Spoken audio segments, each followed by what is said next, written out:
Hello. We're going to have a segment of the church of tomorrow morning.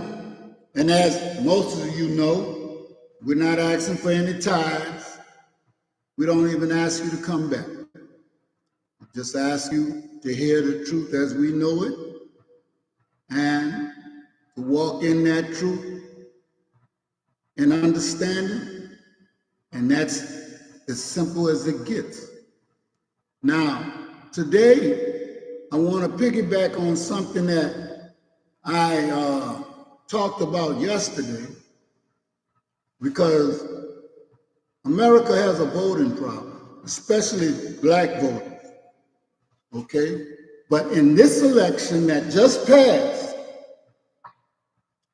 we saw everybody across the board have a morality problem, have a voting problem, and they do not care about how they vote, whether it's for their benefit or those that come behind us, for the community as a whole, society as a whole. And therefore, we are on the brink of so many different catastrophes.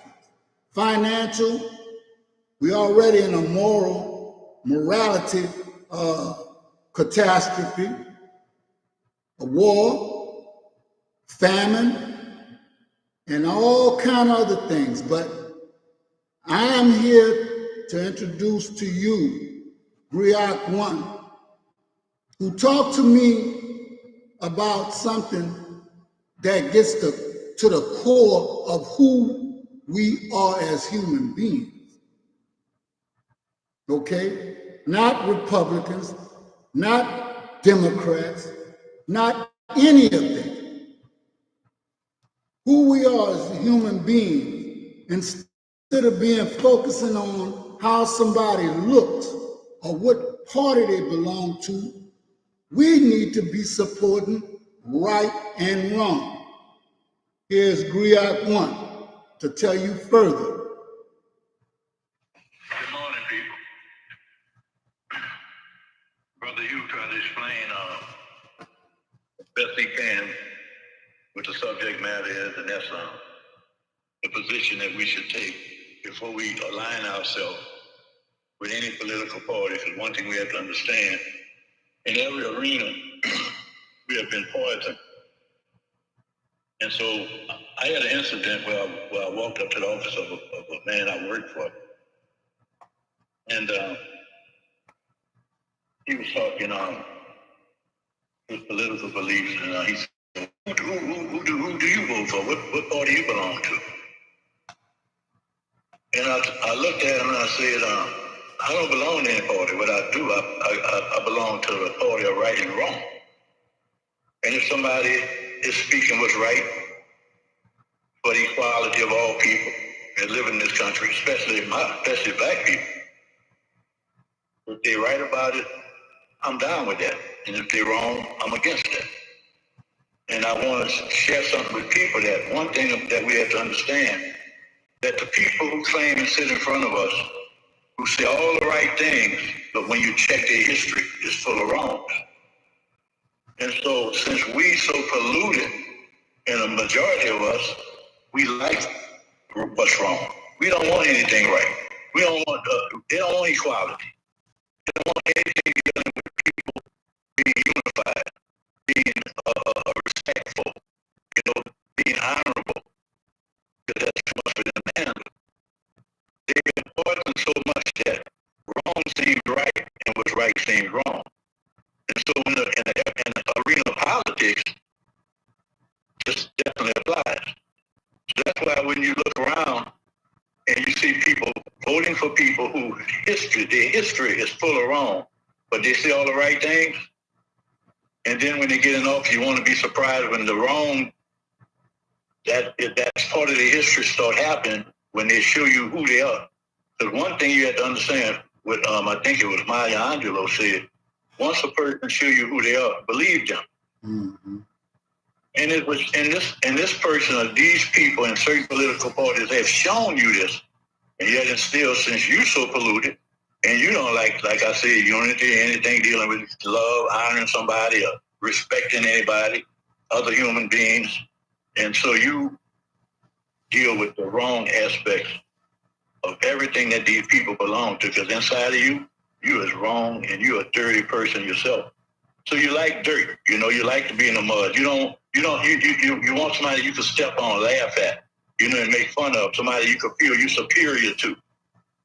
Be you black, white, in between, or whatever. That's just the way America had made you. Matter of fact, I have to get to a story, and this covers other arenas. So I'm at a gas station putting some gas in my car, and I see this man and his wife. He's got to be about 70-something years old, and he keep looking at me. Now I have a look in my eye. I'm unapproachable.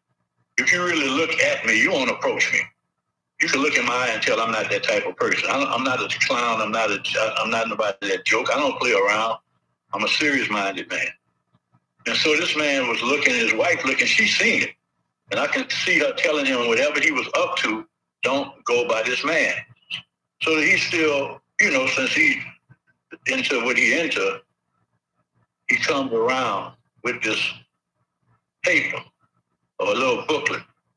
I think it was a watchtower or something. I didn't really look at it because I'm not into none of that. I'm not polluted by religion, see. I'm not polluted by politics. And I'll tell you how and why and when it happened. But getting back to this story, so he went and he reached this thing to me, this paperwork or whatever he had. And he said, here, read this. And I looked at him with the eyes that I had, and I looked through them, and he seen my eyes for the first time. He looked into me, and he said, and I told him, I said, man, I'm free. And that was all needed to be said.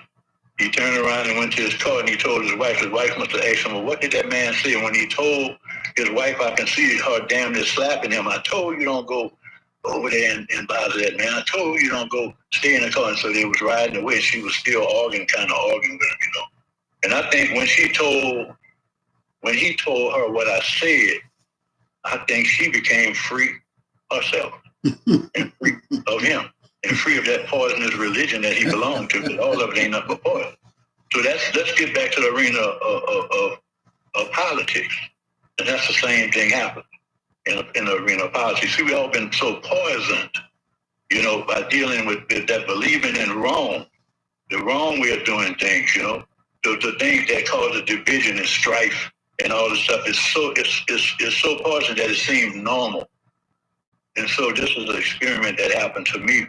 What changed me, what started my change, when my father called me in when I was running them streets hard and doing all type of unmentionable things, because I had a reputation back then, and it was a reputation that was somebody that you wouldn't even want to be around, a person that liked me at the time.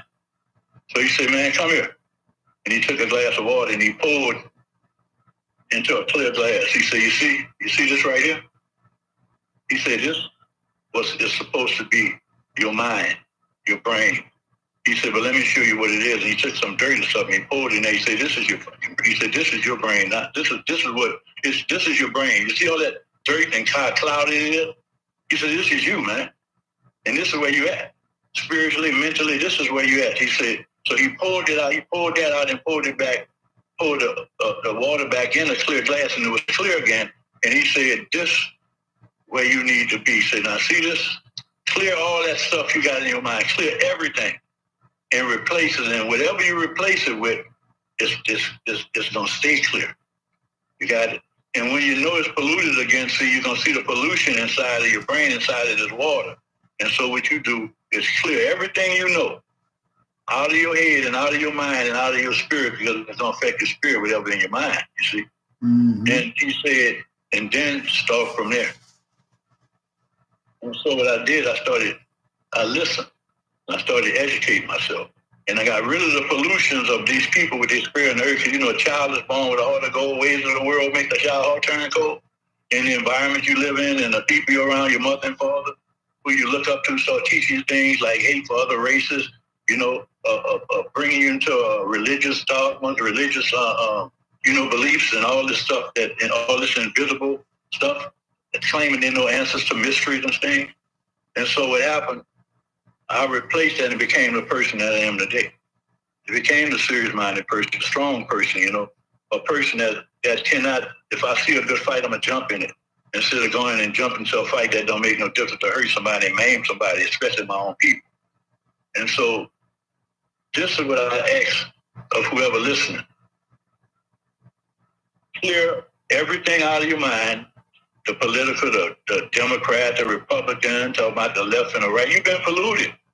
So you've been polluted. You don't care about what's right. All you care about is stand on somebody which you think is a principle. And it's not a principle. You're standing on something somebody created, another man created, and you following a system that is rotten to the core and claiming one is better than the other when all both of them is about white supremacy / racism that we live under as black people in this country. But back to what I'm talking about, do this for yourself. Clear your brain and replace it with things and clear all that religious stuff, all that political, and all that racist mess and bullshit. Clear it out of your brain and replace it with natural, beautiful knowledge and spiritual growth. And you have to be educated. You have to read books by our ancestors. They already told you. They left you with a lot of information to things that can clear that stuff out of your brain, out of your mind. But there's no way in the world you can become a religious fanatic, a political fanatic, or a racist fanatic, and still live amongst other people and live in peace and claim you're a righteous person when everything you believe in and everything you say and everything that these people have gave you is all wrong, and you run around claiming it's right. Matter of fact, your claim is so right that you start judging people and start hating people because if they don't believe what you believe and what you've been taught, you say they're wrong. In the arena of religion, you get so bad that you actually condemn people to a so-called invisible place called hell. Man, you know good, you're going to hell. Then you start inventing things like the devil, because this is the stuff was taught to you. You got this devil that exists. Then you got this thing about angels, all the other things that you're so polluted. You're so polluted with all this bull and madness, just like you is in politics and just like you're in race. When you go along with it, because see, when you sleep in the bed with a racist dog for so long, you have racist fleas. So this person have you spending the 70 or 80 years of your life always defending yourself against his racist acts against you. And then you realize at the end you became just as racist and crazy as him. So since he got this thing of superiority, which is white supremacy, so now you almost seem like a black supremacist by trying to prove to him that he ain't no more supreme than you. Because that's part of the pollution. See, that's part of the game. And then next thing you know, you die and another generation following doing the same thing. In the religion, under all being miseducated, all being poisoned, under race and under politics. That's something that we all have to do. We all have to take and get our brain back to that clear glass of water and replace it with spiritual knowledge, with real education. You got it? And that's the only way you're going to sit around and be able to love the person look like you and be able to love, first of all, love yourself, because you're going to see a whole new beauty. You're going to become a whole different. When poison is removed from a system like a cancer and you cure from it, the body becomes whole. The mind, everything changes, and that's what it is. And we have that type of cancer inside of us, that type of poison. And it's time for us to heal. Go back to your old ways. So, Brother Hugh, talk to me.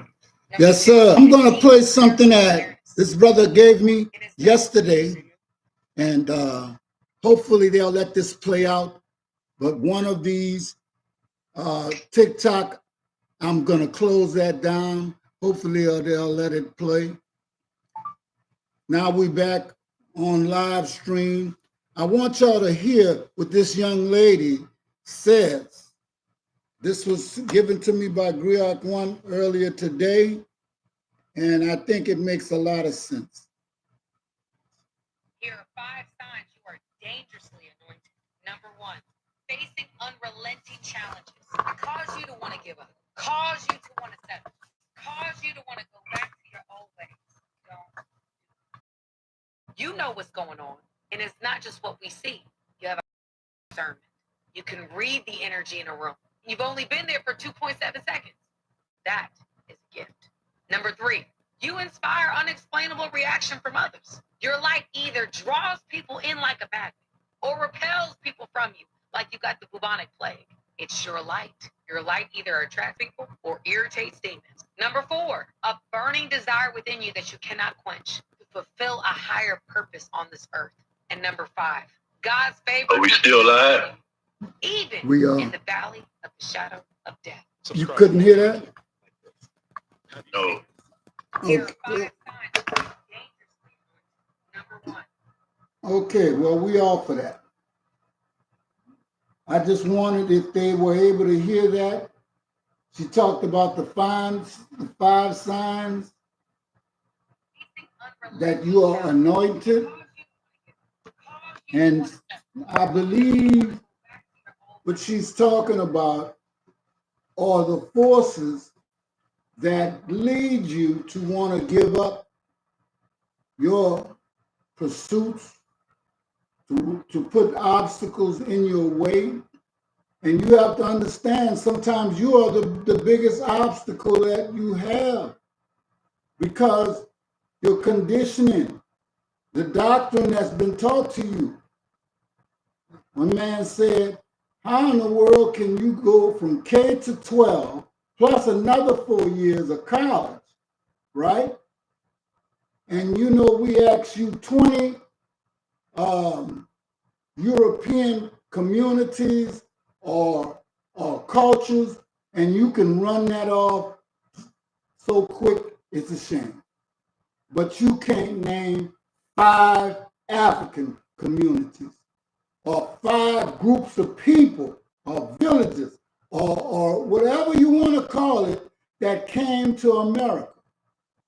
But yet we populated the earth scientifically. That's what they say, okay?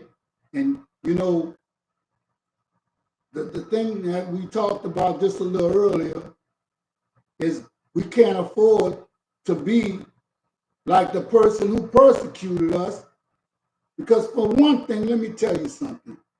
They say sometimes you're vastly outnumbered. We have to play a thinking game, but you can't think when your mind is polluted. Once you clear your mind, then you can do all things. And you just have to focus. But another thing in closing I will say is you have to want freedom. Freedom is not free. There's a cost. It was a cost to be enslaved. And it's going to be a cost for freedom. And I'm not just talking about Black people, African people right now. Right now, we're in the crosshairs of people who only care about money and themselves. And they don't care if you white, black, pink, yellow. If you don't fit in their class of billionaires and millionaires or trillionaires, you're expendable. The church of tomorrow morning, Briac, when you got anything you got to say before we leave? I've got a whole lot to say, but my mind is racing. All right, well, we got 20 minutes. So let me close this out. We can come back and do number 2. I hope y'all got something out of it. This is our church. Church of tomorrow morning. Out. Good morning. Yes. Yeah, let's see what's happening. Because